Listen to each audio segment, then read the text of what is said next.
Buenas tardes. Vamos a hablar de ventilación mecánica no invasiva para hacer una pequeña capacitación durante la pandemia de COVID-19.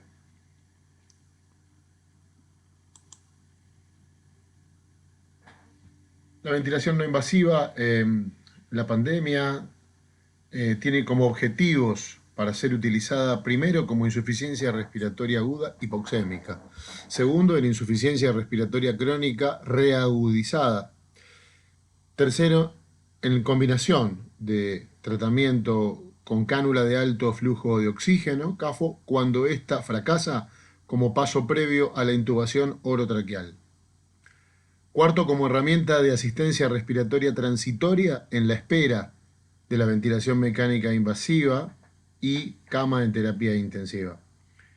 Y por último, en pacientes con indicación de no intubación. Si miramos el algoritmo que utilizamos para tratar los pacientes, donde utilizamos CAFO, vamos a ver de que tenemos los respondedores y los no respondedores. Y vamos a ver que dentro de los no respondedores es donde vamos a encontrar que a partir del alerta ventilatorio por el fracaso de la CAFO, los pacientes que se encuentran fuera de terapia intensiva, bueno, hay que avisar a terapia para pedir cama, preparar la intubación orotraqueal, valorar la posibilidad de agregar o de aumentar dosis de opioides, reevaluar el pronovigil, el monitoreo estrecho, y aquí está la prueba de CPAP, de presión positiva en vía aérea, en la mayoría de estos pacientes, en algunos pocos que son enfermos crónicos reagudizados, habitualmente hipercápnicos crónicos, o en tratamientos como ventilación no invasiva, oxigenoterapia, etc., entonces la prueba puede hacerse con ventilación no invasiva agregando presión de soporte inspiratorio. Este grupo que se va a beneficiar con este tratamiento, que pueda responder o no responder, por supuesto, ante la falta de respuesta, de inmediato intubar y derivar a terapia para ser ventilado en forma correcta, adecuada. Tener en cuenta que no hay que retrasar más allá de una prueba de CPAP, y en el caso que responda se puede avanzar y luego combinar con distintos periodos durante el día de CAFO y de CPAP. Tener en cuenta los conceptos bien claros que pueden mostrar el fracaso de la CPAP y BNI. Como primer dato a tener en cuenta siempre es la taquipnea, la frecuencia respiratoria por encima de 30 luego de la primera hora del intento marca fracaso y inmediata intubación. El PAFI por debajo de 146 milímetros de mercurio luego de la primera hora, y la acidosis respiratoria luego de la primera hora, y por supuesto la intolerancia a la BNI, ya sea a la interfase o a la presión positiva o al tratamiento en sí, si el paciente no se adapta, no colabora. Estos 4 puntos marcan el fracaso y rápidamente hay que tomar la decisión de intubar. Sin embargo, en este espacio de la prueba de CPAP es donde nos tenemos que centrar en los próximos minutos para la presentación. La selección de pacientes candidatos a ventilación no invasiva en esta instancia es importante tener en cuenta los síntomas y signos del fracaso respiratorio agudo. Siempre que es la disnea moderada severa, la frecuencia respiratoria mayor a 24, el uso de la musculatura accesoria, la respiración paradojal, las alteraciones del intercambio gaseoso, hipercapnia más de 45, pH por debajo de 7,35 y el PAFI por debajo de 200.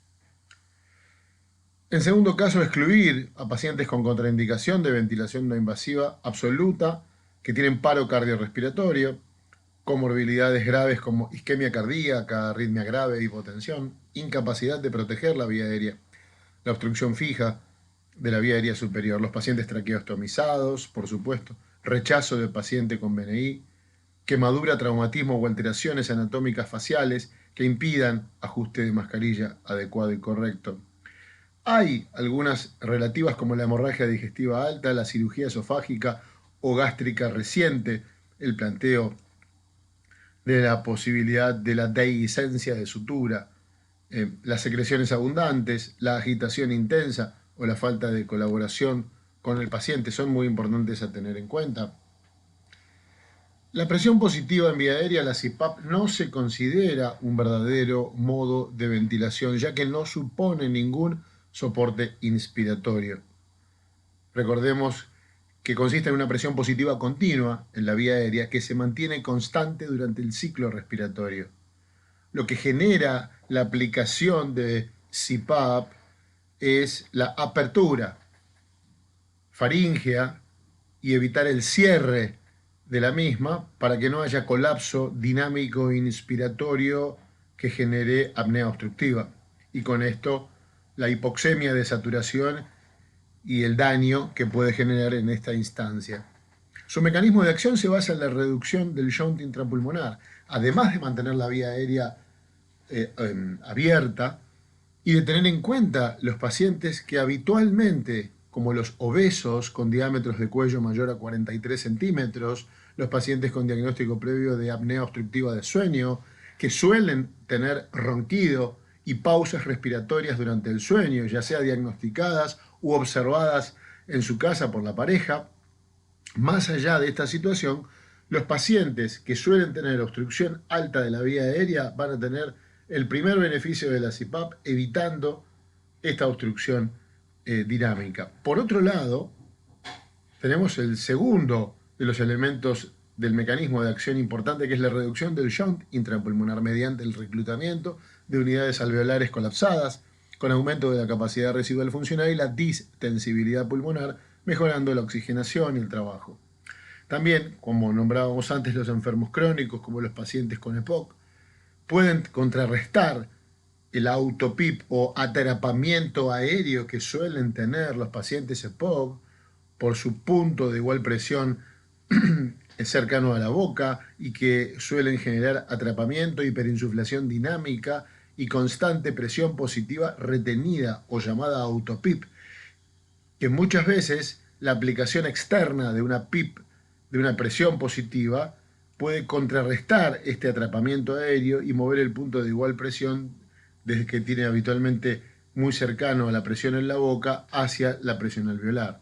Entonces, sí, la PIP puede contrarrestar la autopip y generar un beneficio en situaciones como pueden pasar con pacientes con EPOC, diferente del, por ejemplo, crisis asmática o NIER fatal asma, donde la presión está aumentada en forma fija durante el cuadro del broncoespasmo agudo y que muchas veces la PIP, la presión extrínseca, se suma a esa presión generando mayor autopip aún. Así que en este caso solo podemos ver algún beneficio en enfermos EPOC, ningún otro mecanismo de broncoespasmo.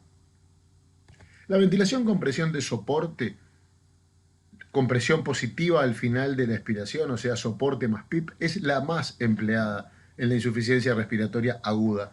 Con los respiradores convencionales de terapia intensiva, con un circuito de válvula cerrada, o sea que tienen doble rama inspiratoria y expiratoria, el nivel de presión de soporte se aplica como una presión por encima de la PIP. En los ventiladores de turbina con circuito de válvula abierta, de presión biniveladas, que se utilizan para ventilación no invasiva, se programa una presión positiva inspiratoria, conocida como IPAP, y una presión positiva expiratoria, conocida como EPAP, siendo la diferencia entre las mismas la presión de soporte efectiva. Acá vemos una primera diferencia importante en la aplicación de presión positiva en los pacientes. Por eso, la mejor forma de hacer ventilación no invasiva es con un ventilador no invasivo, cuyas características son que tienen una turbina que genera el flujo inspiratorio y que la válvula del circuito es abierta, quiere decir de que solo tiene una rama y expira a un puerto exhalatorio, para que la expiración sea rápida, inmediata y no recircule la presión en el circuito, reteniendo dióxido de carbono y aumentando la concentración del mismo, que genera disconfort, asincronía y generalmente fracaso del método. En los ventiladores de turbina con circuito de válvula abierta para presión binivelada de BNI se programa una presión positiva inspiratoria y otra al final de la expiración. Y la diferencia entre estas es la presión de soporte, la presión de ayuda inspiratoria que le va a permitir al paciente sentir que su trabajo respiratorio comienza a ser compartido con la máquina, comienza a tener que hacer menos esfuerzo, comienza a sentirse un poco más descansado. La diferencia entonces está ahí. Fíjense que aquí vemos un esquema donde podemos observar en el 0 la ventilación de un paciente sin ningún tipo de asistencia, donde vemos claramente la inspiración en la rama negativa y la expiración en la rama positiva en un enfermo despierto con ventilación espontánea. Luego, hacia la medición de 10 centímetros de presión, vemos que la colocación de una presión extrínseca positiva, en este caso de 10, llamada PIP, le va a generar al paciente el mismo patrón ventilatorio espontáneo, pero siempre sobre esos 10 centímetros de PIP. ¿Qué diferencia va a haber entre el 0 y el 10? Que los alvéolos se van a encontrar en situación de apertura, de reclutamiento, en aumento de cantidad alveolar para ventilar. ¿Qué es lo que genera esta presión positiva al final de la expiración? Aumento de la capacidad residual funcional, que disminuye el trabajo respiratorio, que hace sentir al paciente con mejor sensación de respiración, con menos disnea. ¿Por qué? Porque aumenta el intercambio gaseoso. Sin embargo, cuando pasamos a una opción de ventilación de 2 niveles, binivel, la palabra binivel habla de 2 niveles de presión, binivel de presión. BiPAP, la palabra BiPAP es un nombre registrado de una marca exclusiva de ventilación. Por eso uno se acostumbró a usar la palabra BiPAP, pero le pertenece a un nombre registrado de una empresa que es Philips Respironics. Pero no importa.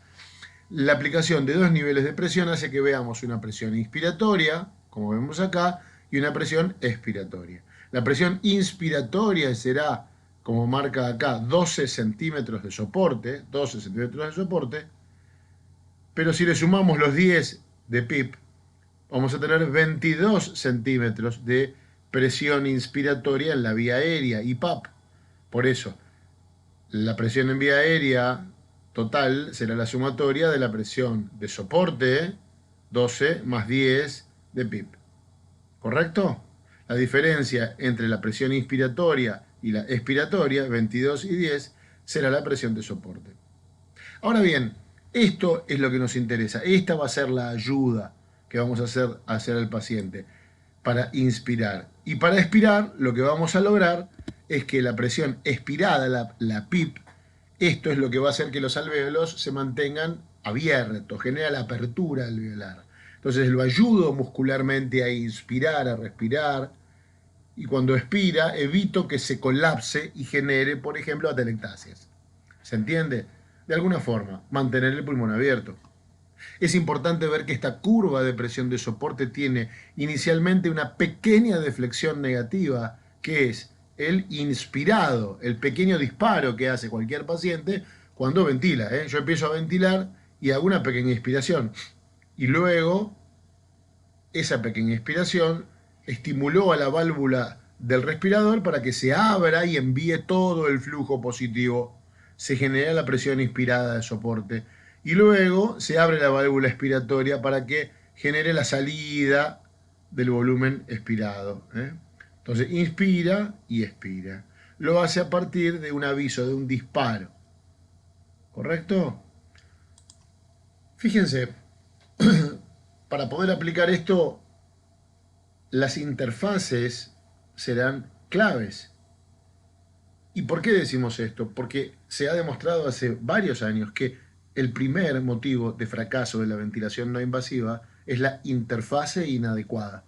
Inadecuada en tamaño por la cara, por la nariz, por la tolerancia, por la sensibilidad de la piel.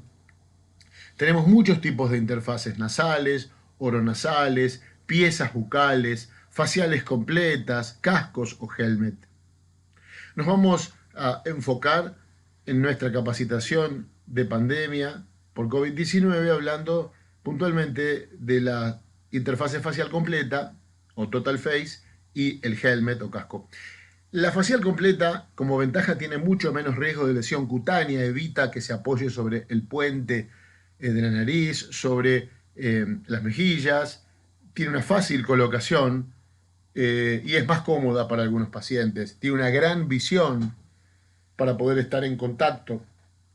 También tiene inconvenientes como mayor espacio muerto. Cuanto más grande es el espacio para ventilar dentro de la máscara, hay mucho espacio muerto. ¿Qué significa? Que hay mucha resistencia y que entonces vamos a tener que utilizar presiones más altas y flujos más rápidos para lavar rápidamente todo ese flujo.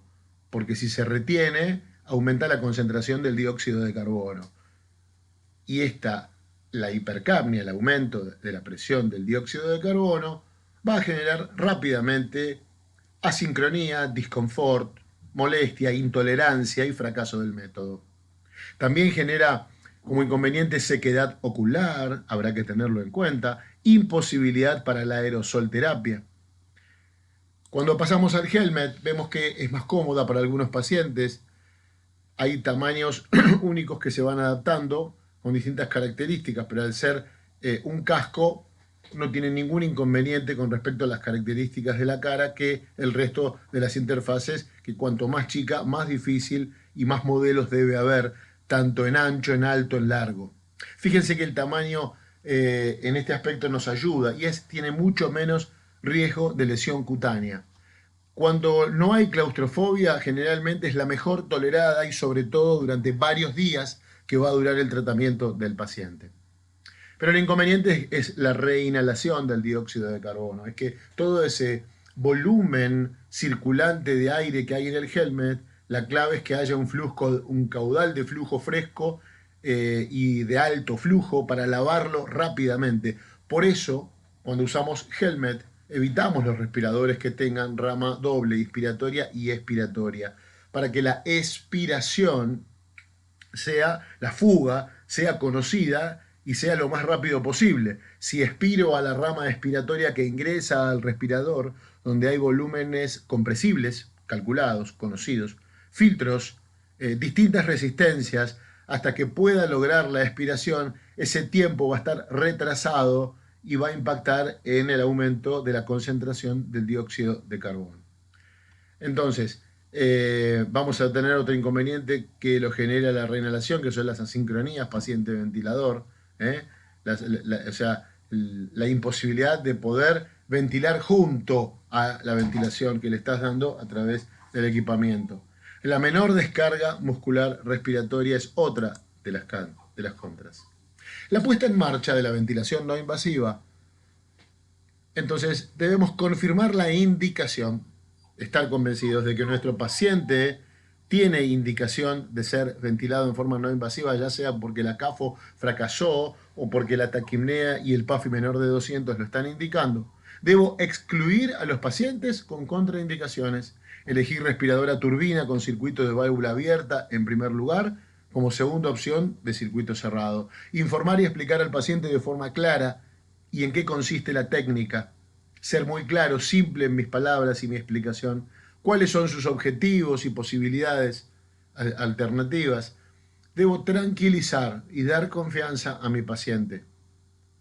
Ya vamos a ver de que la colocación de la interfase de entrada tiene que ser en lo posible con la mano y explicarle al paciente si él puede con su mano sostenerla, hablando de la máscara facial, por supuesto, o sostenerla yo. Evitar durante un tiempo ponerle el arnés y fijarlo para evitar la sensación de claustrofobia. Colocar al paciente en posición semisentada de 45 grados, monitorizar frecuencia respiratoria y saturación de oxígeno, seleccionar la mascarilla idónea y conectarla a la tubuladura, elegir la interfase que sea menos aerolizante, ¿no? Que en este caso sería el helmet, y en segundo lugar una máscara total face, que ocupe toda la cara. Debo encender el ventilador para la puesta en marcha, silenciar las alarmas y establecer el programa básico de inicio. Generalmente los ventiladores que usamos para hacer CPAP, uno los enciende, se inician y ya está el programa instalado con el valor de presión de CPAP que yo iré aumentando o bajando de acuerdo a lo que se necesite y el valor de la FiO2. Esos son los parámetros que tengo que utilizar y con eso solo ya lo puedo ventilar. Lo mismo será si voy a agregar presión de soporte. Habrá una presión de soporte inspiratoria y habrá una PIP. Y también la fracción inspirada de oxígeno, por supuesto. Y nada más. Lo bueno al lado de la CAFO es que los ventiladores no invasivos permiten hacer el monitoreo continuo. Yo puedo ver qué volumen minuto maneja el paciente, qué frecuencia respiratoria total tiene, qué volumen corriente, puedo medir el flujo inspiratorio, puedo ver, por ejemplo, parámetros o índices importantísimos como el tiempo inspiratorio que está utilizando y hacer mediciones para ver si está adaptado, si el paciente tiene una tendencia favorable a la adherencia al tratamiento, que en la CAFO todos sabemos que no hay forma de monitorearlo excepto la oximetría de pulso y la frecuencia respiratoria. Cuando utilizamos dos niveles de presión, empezamos con soporte de 6 centímetros y PIP de 4, una frecuencia de seguridad de 10, es por si el paciente hace una apnea, el equipo sensa a los 10 segundos o a los 20 segundos, de acuerdo a como yo lo programo, y el equipo le envía una ventilación. Flujo de oxígeno o FiO2 necesaria para que sature por encima de 90. Hay que aplicar suavemente la mascarilla sobre la cara, sin fijarla todavía con el arnés de entrada, hasta que el paciente se encuentre cómodo y sincronizado con el respirador. Fijar la mascarilla facial con el arnés, evitando las fugas, pero sin apretarlo demasiado, ya que reduce la tolerancia y aumenta el riesgo de la lesión cutánea. Acá vemos como vemos una total face colocado en esta línea, en este paciente, ayudándolo la enfermera. Acá vemos cómo está fijando el arnés luego de que se adaptó. Pero acá la foto más importante es la frase que dijimos al principio. El arnés se ve perfectamente que no está colocado, está fuera de la paciente. La máscara la tomamos con la mano y la apoyamos suavemente sobre la cara del paciente. Y si el paciente está en condiciones, le pido que con su mano la tome y él mismo la sostenga. Que vaya notando cómo evita fugar para que pueda colocarse sobre la cara, pero evitar la fuga sin generar demasiada presión, porque luego esto genera lesión de piel y si queda un rato largo la presión por decúbito genera escaras y esto hace no solamente el daño que tiene per se en la piel, puede generar infecciones y por supuesto es una causa de intolerancia y fracaso del método generar una lesión en la piel por el apoyo. Entonces tiene que ser muy suave, de a poco acostumbrarse. Al principio puede haber algo de fuga, luego empezar a marcar las zonas donde fuga más y menos y evitar sobre todo la fuga hacia los ojos, ¿no? Por eso la diferencia entre una máscara oro nasal y una facial total tiene una gran diferencia, ¿no?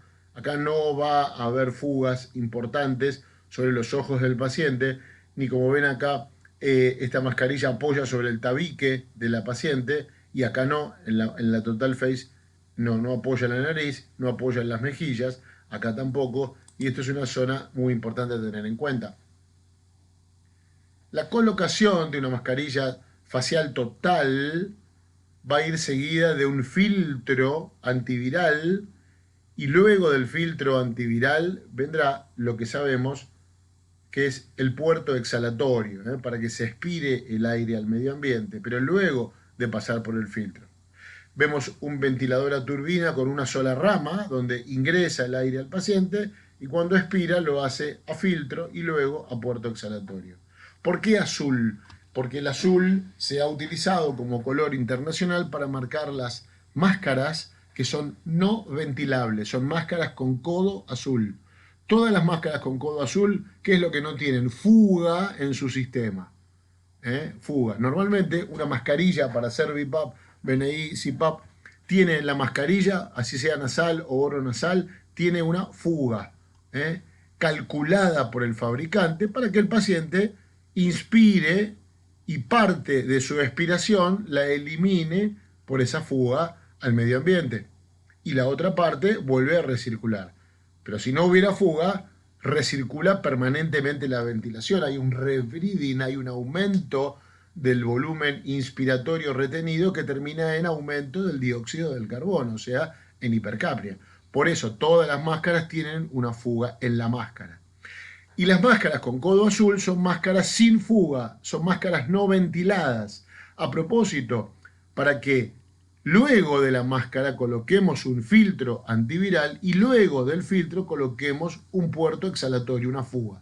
Entonces de esta forma nuestro paciente no expira, no fuga desde la máscara el aire con carga de virus, sino que lo va a hacer hacia el filtro, donde filtrará justamente las partículas virales y luego, a través de este puerto exhalatorio, lo elimina. Así que el sistema es un ventilador, una rama única, una máscara azul, con codo azul, no ventilada, que sale hacia un filtro antiviral y luego del filtro el puerto exhalatorio. Este es el sistema que debemos utilizar en pandemia respiratoria, en este caso de COVID-19.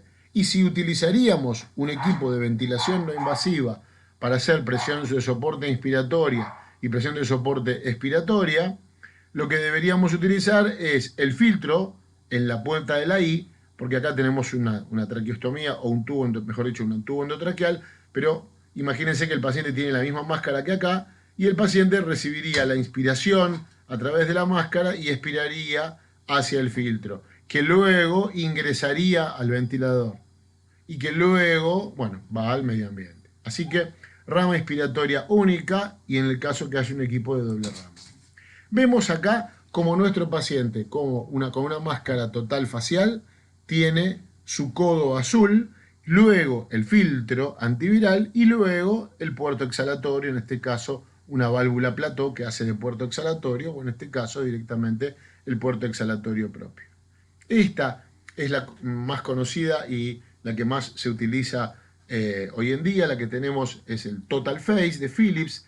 Esta marca es Performax, es el nombre de esta máscara, que tiene codo azul, que no tiene ninguna fuga, como verán ustedes acá, y luego de su codo azul pondremos el filtro antiviral y luego pondremos el puerto exhalatorio. Esta es la máscara, Performax Total Face. Aquí vemos filtros EPA de alta eficacia, vemos filtros conocidos por todos antivirales antibacterianos, que son los que vamos a necesitar y utilizar de forma absolutamente indiscutida para la ventilación, tanto invasiva como no invasiva. Hoy hablamos de no invasiva. Un filtro EPA, cuyo acrónimo es High Efficacy Particulate Air, tiene la función de atrapar desde partículas contaminantes grandes hasta las pequeñas.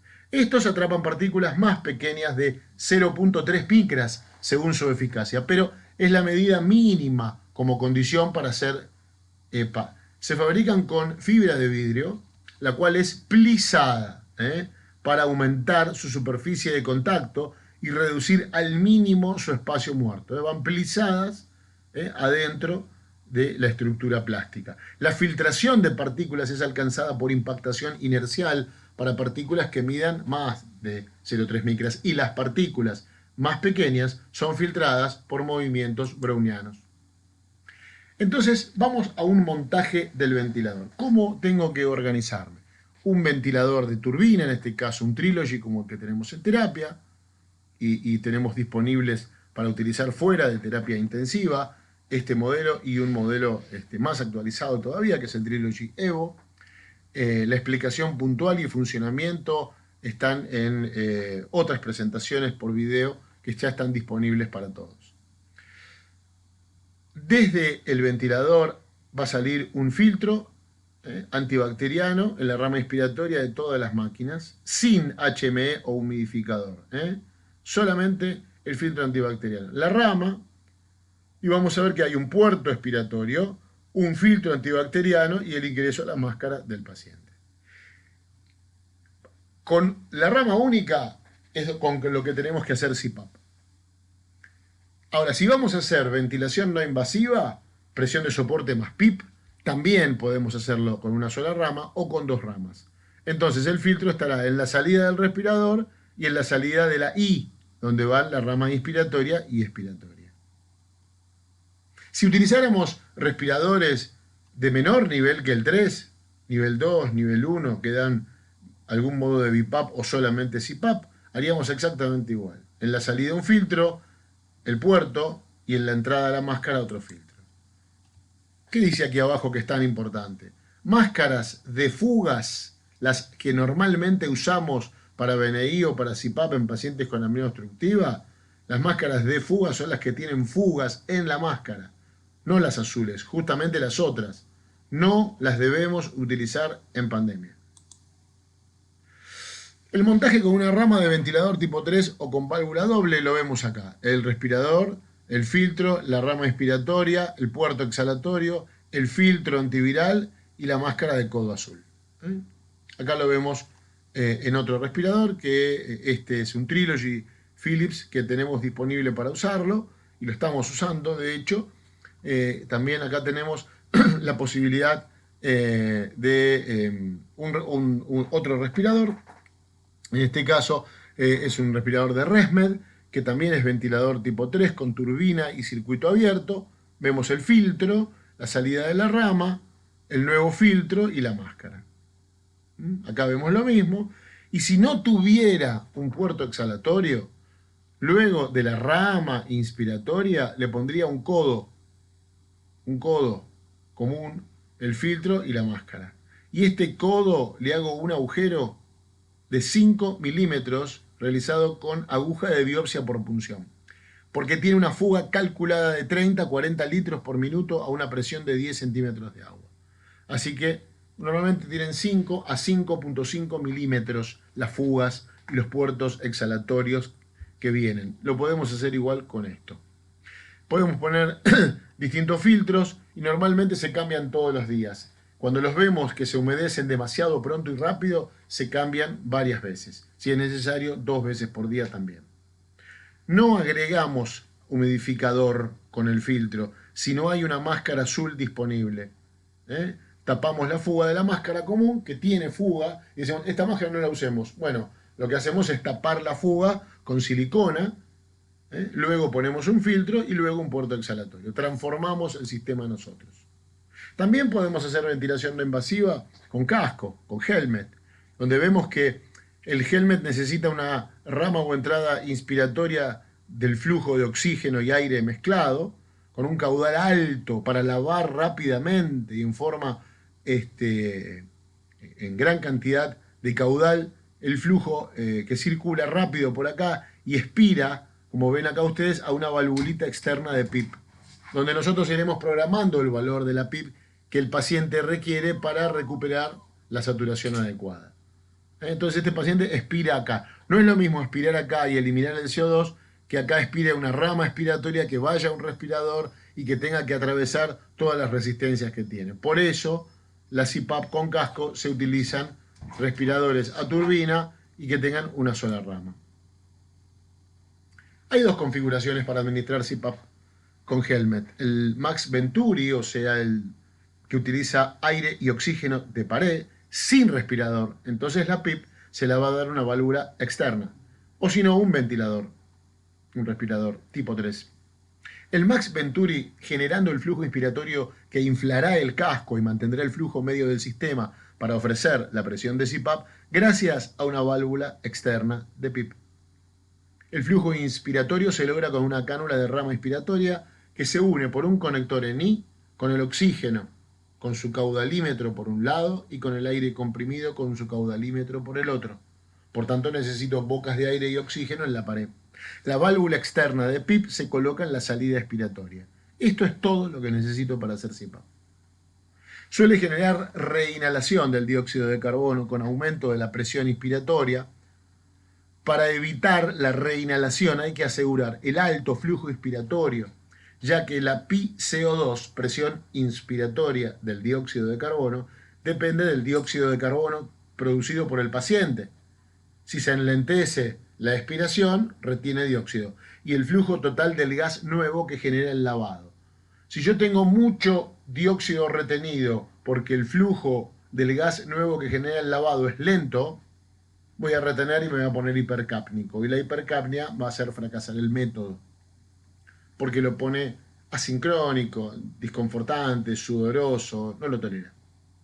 En vez, si yo logro que haya poca retención de volumen expirado, poca retención de dióxido, será gracias a un aumento en el flujo del lavado del dióxido de carbono, en un caudal importante, continuo, que ingrese al casco, lo lave y lo haga expirar inmediatamente. ¿Cómo logro esto? por un respirador de turbina. ¿Y por qué un respirador de turbina hace esto? Porque los respiradores a turbina, los respiradores para ventilación no invasiva, estos ventiladores funcionan con un sistema muy simple y básico. Son respiradores que lo que hacen es compensar fuga. Por tanto, como la ventilación no invasiva, la ventilación por máscara, es una ventilación por fuga, ¿qué es lo contrario? Bueno, la intubación orotraqueal o traqueostomía con balón inflado. Conecto el respirador a una traqueostomía o un tubo endotraqueal con balón inflado y no hay fuga. Lo contrario es usar máscara, ahí hay fuga. Estos respiradores sensan la fuga y de acuerdo a la fuga que sensan, logran compensar ese volumen y dice, bueno, yo veo que mi paciente, el respirador, calcula que fuga tanto volumen corriente. Entonces, en la próxima ventilación, le va a reponer ese volumen corriente además de la ventilación que tiene que entregar. Digo, si perdió 3, la próxima vez le voy a dar 303. Si perdió 50, la próxima vez le voy a dar 350. ¿Y cómo logra esto? Porque el mecanismo es que sensa fuga, y cuando hay fuga, ese cálculo de volumen que se fugó se lo tiene que reponer. ¿Y cómo hace eso? Hace porque si sensa fuga, se estimula aumento de la velocidad en la turbina. La turbina es la que entrega un volumen de aire determinado. Y tiene un sensado. ¿Hay fuga? Tengo que aumentar la velocidad de la turbina para entregar más flujo.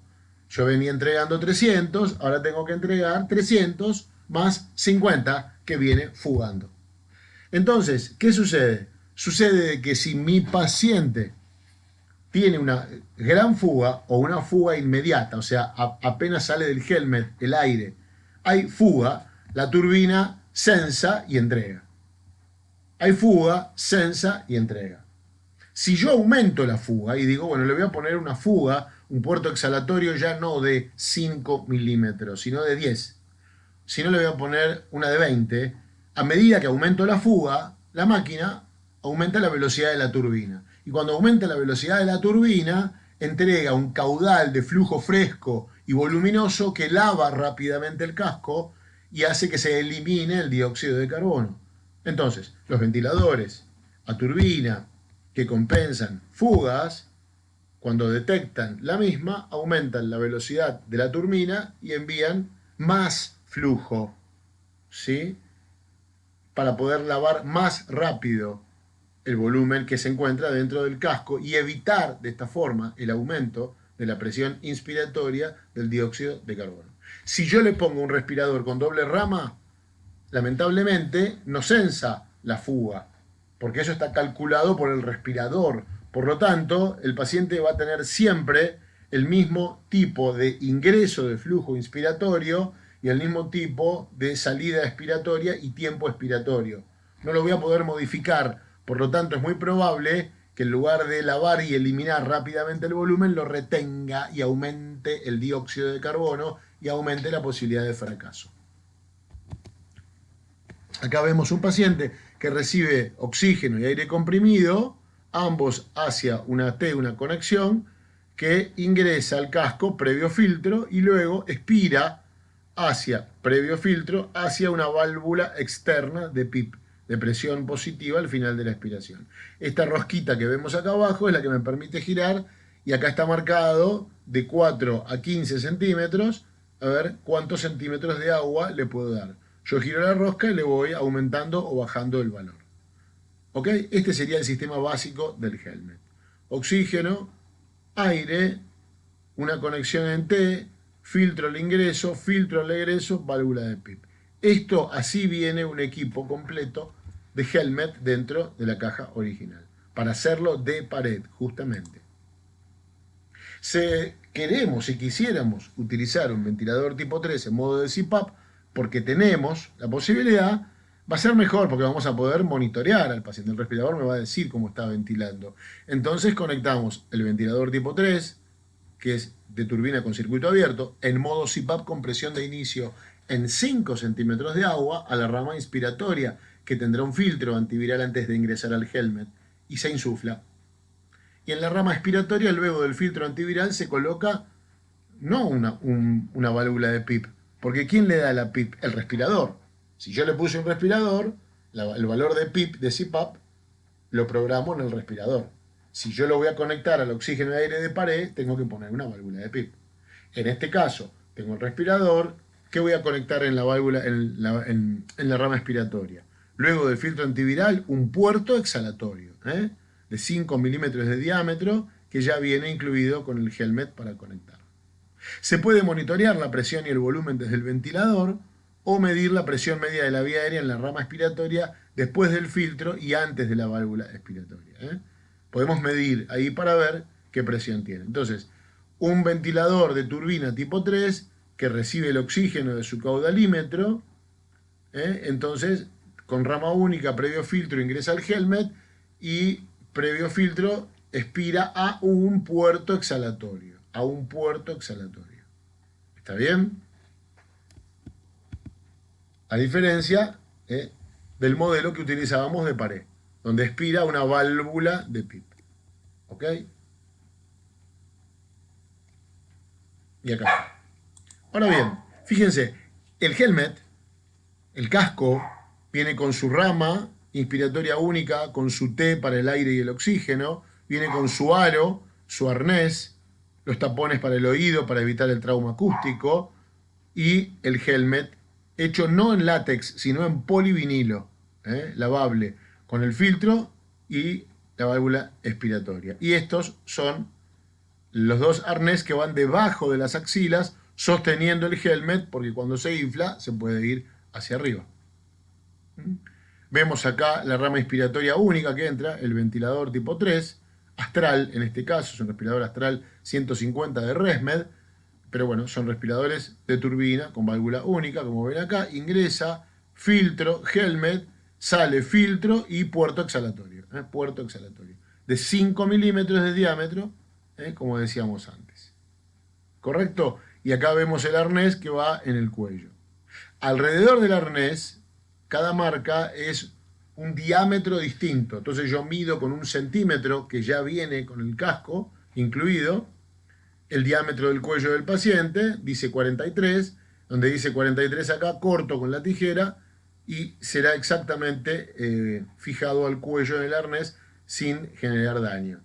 Este material no es látex, también es polivinilo, que con el tiempo y las horas evita generar el daño a la piel del paciente, ¿no? La piel del cuello. Fíjense que acá estamos en una capacitación con una persona que le pusimos el helmet, una compañera de trabajo, y vemos que en la rama expiratoria, este helmet es de pared, viene una entrada de oxígeno y aire de pared, apenas se ve, pero acá está la ramita que entra, y en la rama expiratoria, fíjense que está el puerto PIP.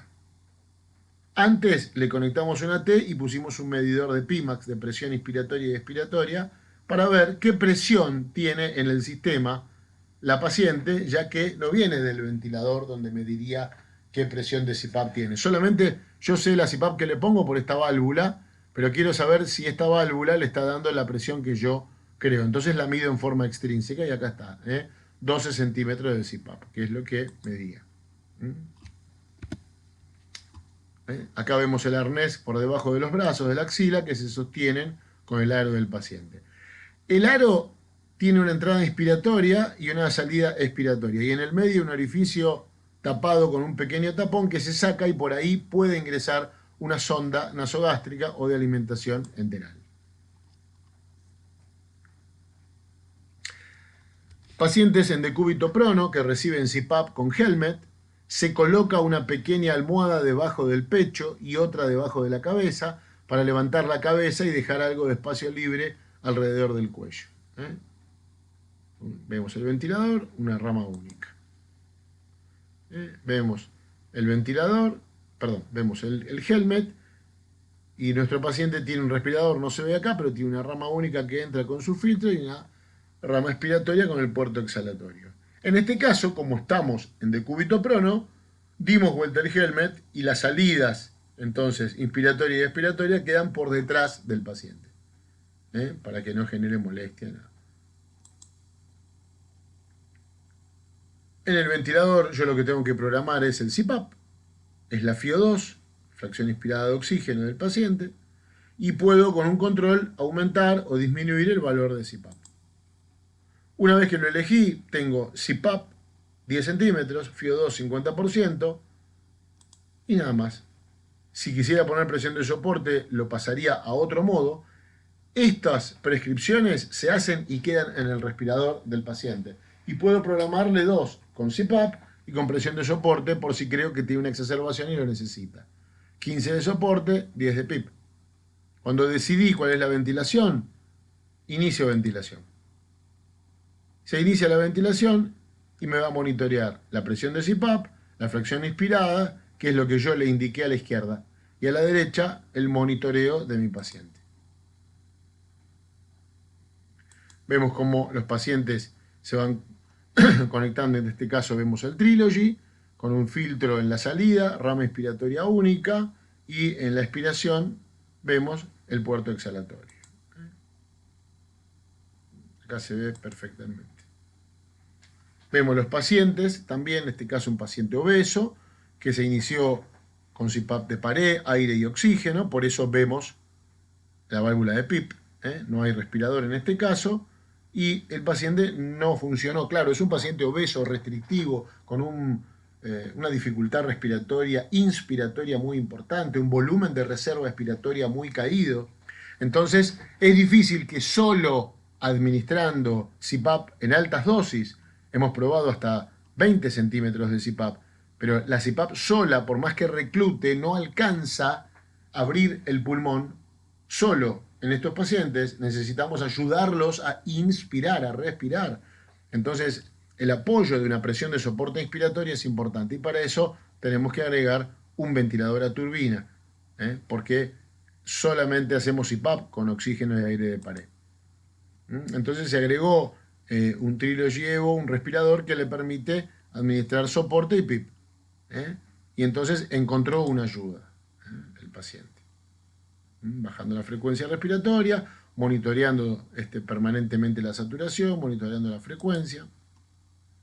Fíjense la diferencia en el mismo paciente cuando tenía CPAP de pared con la válvula de PIP extrínseca en la rama expiratoria y luego que se lo conectó al ventilador, en la rama expiratoria tenía el puerto exhalatorio. Las diferencias. Los efectos adversos y las complicaciones. Bueno, lo relacionado con la mascarilla, claramente que puede haber incomodidad y habrá que reajustar. No es mucho el caso de un helmet, por supuesto que no es, y podría serle el total face, pero en general es bastante cómoda. El eritema local, bueno, aflojar el arnés evitando fugas. La claustrofobia, son muy pocos, pero ese 5 o 10% fracasa, no lo tolera.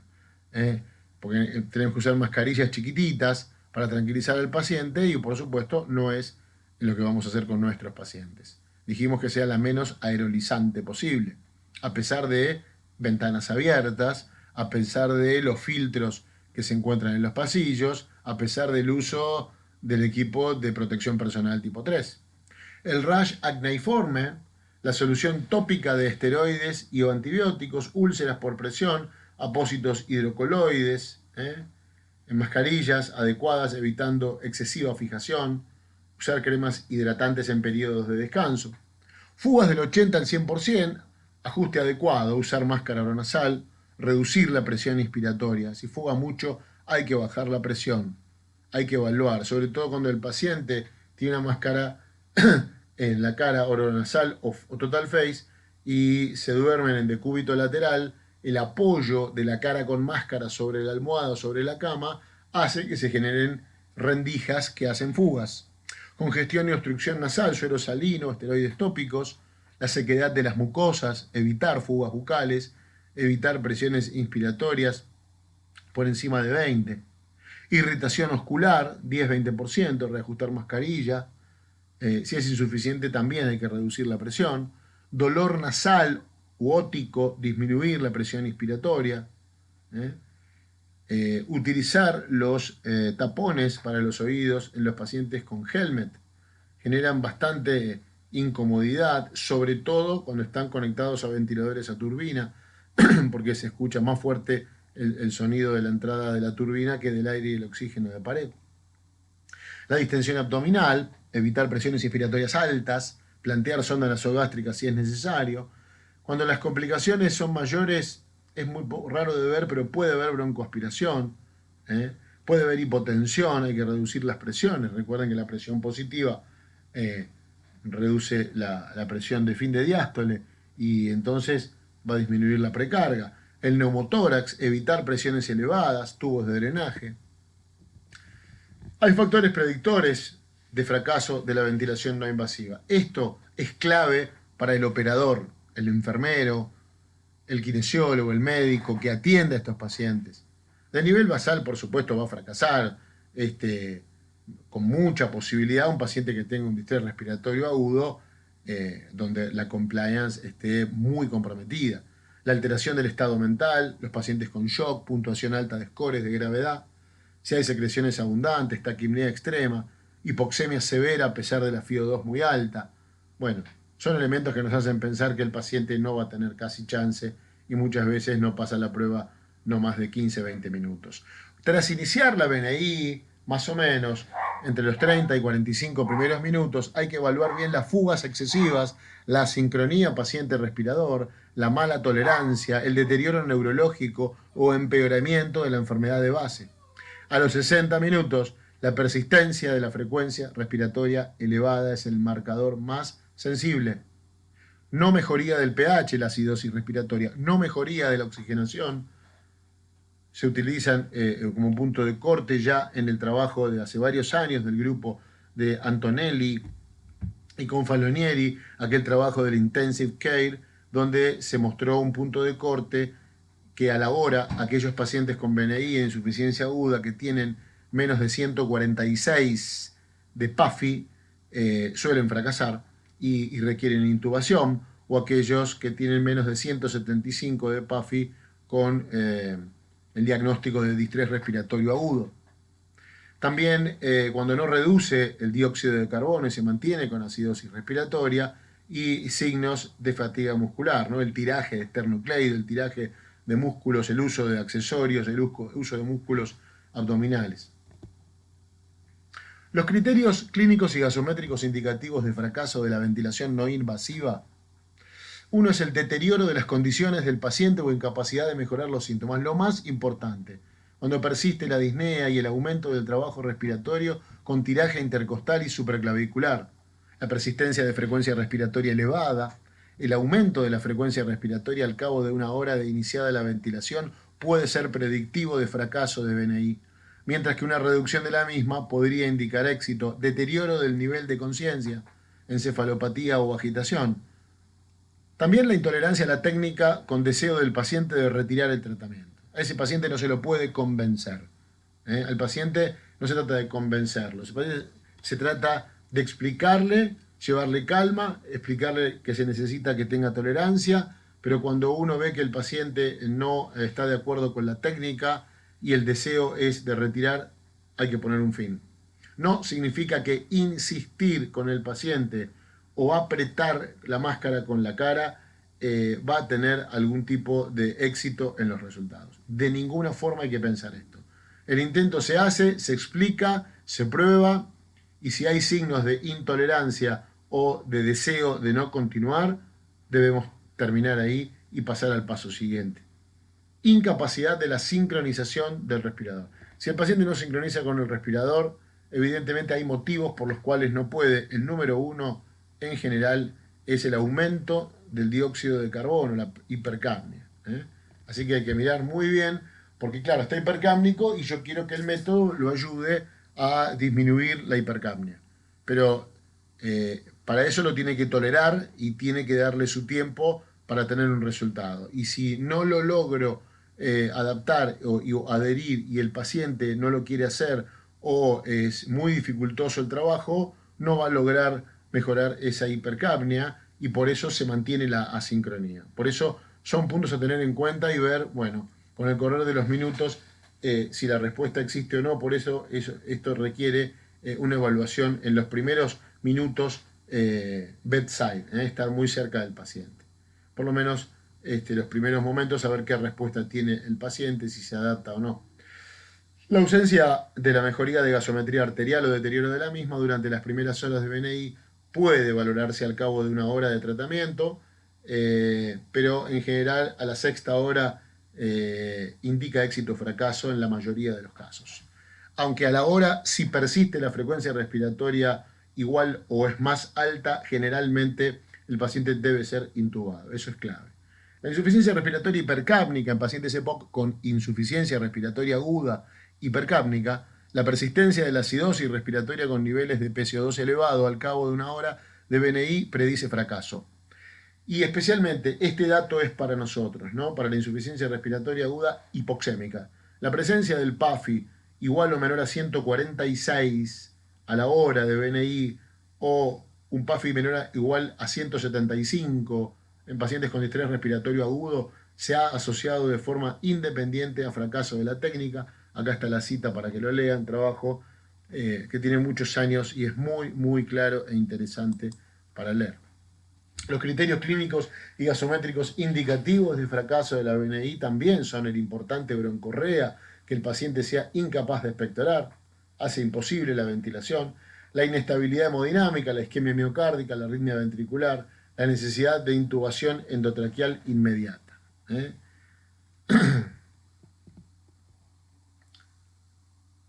También podemos tener datos muy concretos a nivel clínico del fracaso inmediato, precoz y tardío.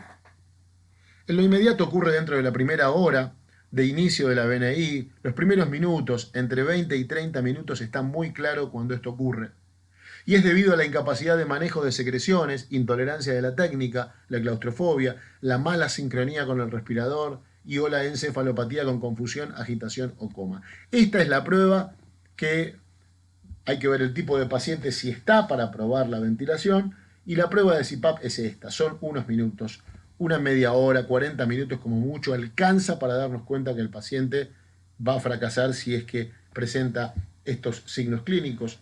Luego viene entre la primera y las 48 horas de iniciada la BNI, siendo el tipo de fracaso más frecuente. En la insuficiencia respiratoria aguda hipoxémica se ha asociado a mayores índices de gravedad inicial y se caracteriza por la incapacidad de conseguir una PAFI mayor a 150, persistente taquipnea mayor a 30 o empeoramiento de los infiltrados en la radiografía de tórax. En la insuficiencia respiratoria hipercápnica se caracteriza por la incapacidad de conseguir pH más de 7,25, aumento en la taquipnea y el bajo nivel de conciencia. Fracaso precoz entre las primeras y 48 horas. Y el fracaso en función del tiempo final sería el tardío, donde el fracaso se produce después de 2 días de uso de BNI. Son pacientes con una buena respuesta inicial a la BNI y que presentan un deterioro tardío. Esto se relaciona con la aparición de algo nuevo, una infección nosocomial hospitalaria, con un delirio o con alteraciones del sueño. Así que estas cosas son muy importantes y acá juega un papel importante ayudar a que el paciente pueda tener control del miedo, la preocupación, la ansiedad. Entonces utilizar dosis diluidas pero continuas de opiáceos, utilizar sedantes como la dexmedetomidina, que es excelente sin compromiso muscular respiratorio, como utilizar ansiolíticos como dosis bajas de clonazepam, pueden ayudar realmente a acompañar a estos pacientes durante estos periodos que son definitorios para su evolución.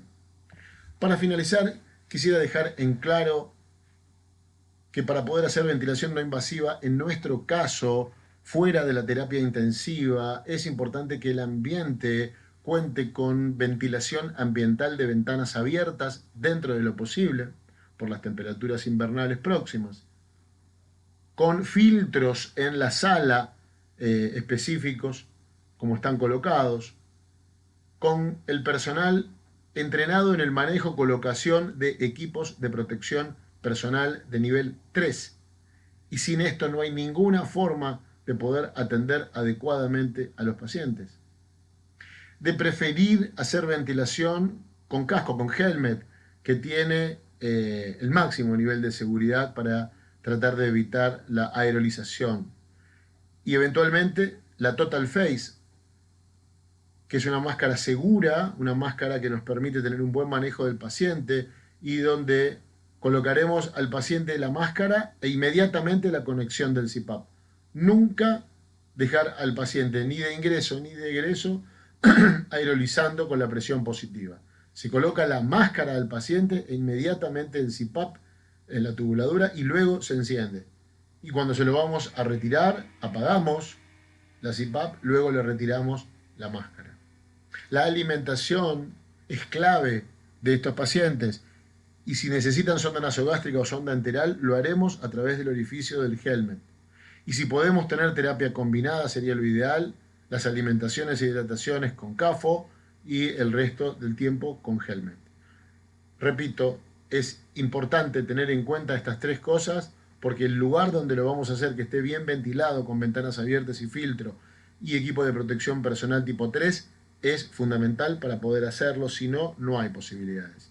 Es preferible la elección del helmet, excepto que haya claustrofobia o excepto de que el paciente, por supuesto, ya no esté en etapa de aerolizar, de contagiar. Entonces ahí pasaríamos en un Total Face. Este tratamiento fundamentalmente le va a permitir al paciente asociarlo a CAFO para poder evitar la intubación y ventilación. En segundo lugar, nos va a permitir ventilar a pacientes que esperan ser intubados y internados en una cama de terapia intensiva con ventilación mecánica de tipo invasiva.